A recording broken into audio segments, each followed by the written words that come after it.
Welcome into CBS Sports HQ. Chris Honorado, Jenny Dell, fresh off the NFL League meetings with our guy, Jonathan Jones and Leger Douzable as well in studio with us here. And, well, there is no such thing as an offseason with the NFL. No, not at all. There's really not. And thankfully, we have these two with us today. Because we're always grateful for the content. You know, and it's nice to have JJ in studio. A lot of times we're chatting with you across the camera. But a lot going on. The hot topic at the moment, Trey Hendrickson. It seems that there's a little bit of miscommunication going on. Hendrickson and the Bengals don't appear to be keeping in contact when it comes to his contract. So earlier in the offseason, he was given permission to go seek for a trade, right? Last offseason, he requested a trade. So this is nothing that's new.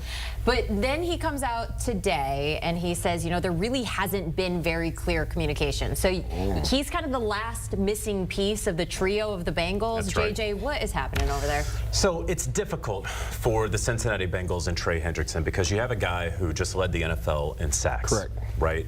But he's 30 going on 31. So not usually does a defensive end get paid like that. He's really good at pressuring the quarterback, at getting to the quarterback. He's not so good against the run. And so you don't want to call him a one-trick pony, but if he is, that's a really good trick that pony does. So what is that worth to the Cincinnati Bengals after they took care of T. Higgins, after they took care of Jamar Chase, a year after they took care of Joe Burrow? Well, look, what is the player comp? You're looking at age, you're looking at production. It's Danielle Hunter, who a couple years ago, he signed a 2-year, $49 million contract. So if Trey Hendrickson, all right, $25 million average annual value, that sounds nice, right? No question. And then what just happened about 2 weeks ago? Danielle Hunter signed a 1-year, $35 million extension. Correct. And so what you had as your comp, sort of, then he just kind of got a very large extension that the Cincinnati Bengals are not willing to go to. I think this is the issue for players once they hit 29, 30 years old, where they see their value as to where the team sees their value. And to your point, we just saw Myles Garrett at 29 years old, only a year younger than Trey Hendrickson. Very true. Get 40 per year. So if you're Trey Hendrickson, you talked about Danielle Hunter. There's a clear market for what I should be getting paid, and it should be upwards to $30, $35 million. So it'll be interesting to see what the Bengals had offer him, because if you're Trey Hendrickson, why would you take less? You just alluded to it. Led the NFL in sacks last year, but the year before that had 17.5 sacks too. This defense was abysmal last year, JJ. They gave up over 25 points a game. The way to help those young corners is to have a guy that can get to the quarterback, and you see it right there. Trey Hendrickson gets to the quarterback. No doubt. He was the one consistent piece on that defense. So I'm baffled. I liken it to almost like Jerry Jones and how he's doing his foundational pieces, waiting too long to pay them. We saw the two receivers just get paid for Cincinnati. They need to get this deal done with Trey Hendrickson. Talked about the league meetings. The tush push was, of course, such a big topic. Guess what? We get to debate it a little while longer, at least for another month, right? Well, JJ, out of those meetings, you reported that 16 teams were in opposition of it. So if it went to a vote, we likely could have had a dead heat there before it comes to an actual vote, which maybe will be in May.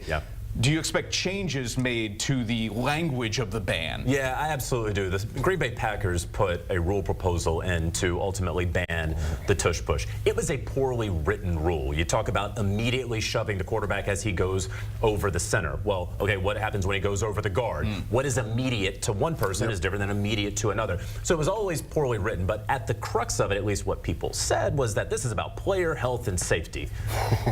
Or do you just not like it? Because the injury rate is at 0%. Correct. But they do say, oh, well, the risk of injury, it is going to happen eventually, and it could be catastrophic. And then what do we do? Here's what I can tell you. Whatever the rule ultimately will be written, it will effectively ban pushing a player forward, pulling a player. The pushing and pulling, we will see that go away. And so that will be voted upon very likely in the May meetings that take place in Minneapolis.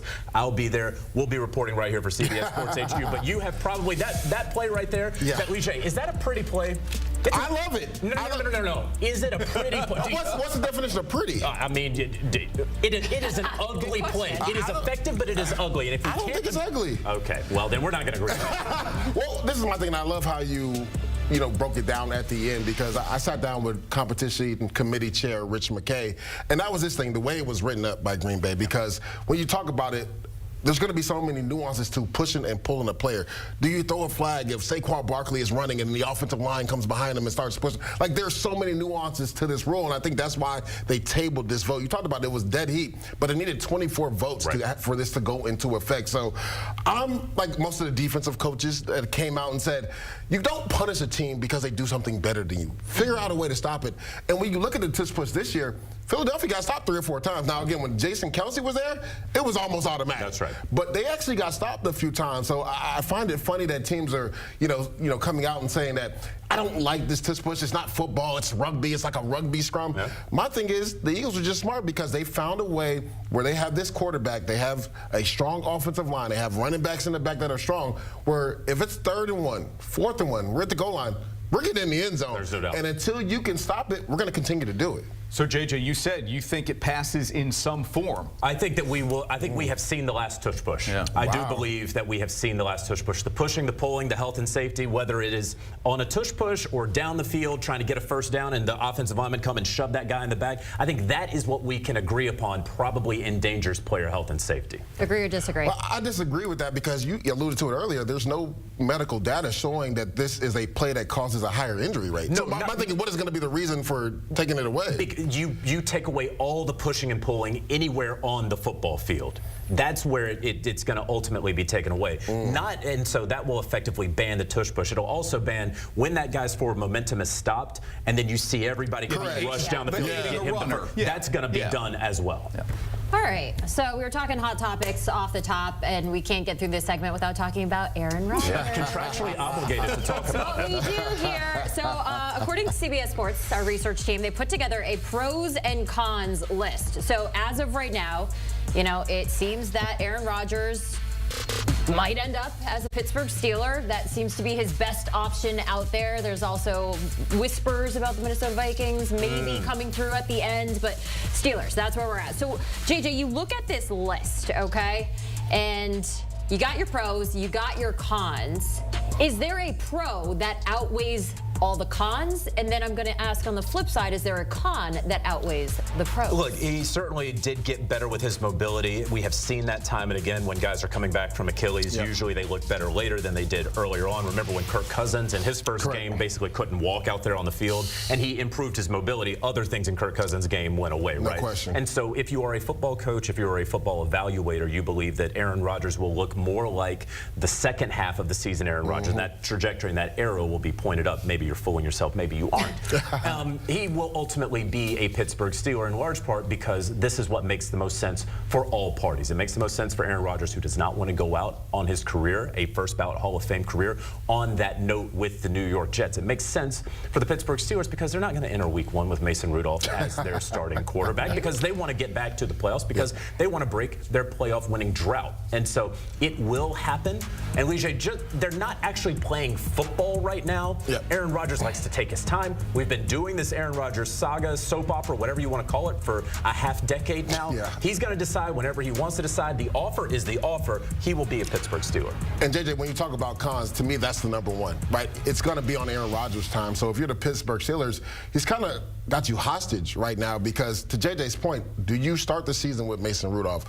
When you look at the veteran quarterback market, it's dried up. Where else do you go from here? You don't pick until 21. Are you going to be able to get your quarterback of the future? You would trade for Kirk Cousins. Yeah, I think that's been the issue with the Steelers, that Mike Tomlin's been such a good coach that he's had them play at their ceiling every year, that they haven't been bad enough to take a quarterback of the future after Ben Roethlisberger left. Like there was no succession plan. They thought it was Kenny Pickett, and they thought wrong. So, like, the pros, though, I did like the one pro as far as handling star receivers, because whoever is going to be the quarterback for the Pittsburgh Steelers, those two #1 receivers, they got strong personalities. So you got to be able to handle that. Now, I'm not saying Mason Rudolph can't do that because he did play with George Pickens already, but now you got DK Metcalf, and we've seen him blow up on the sideline if he's not getting the football. So now you have two guys that are fiery. You have to have the quarterback, a veteran quarterback that can handle that and tell these guys, hey, calm down. I'm going to get you the ball.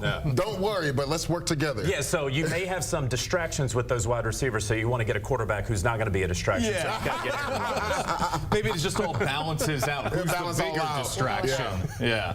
Jonathan Jones, Leger Douzable in studio with us here.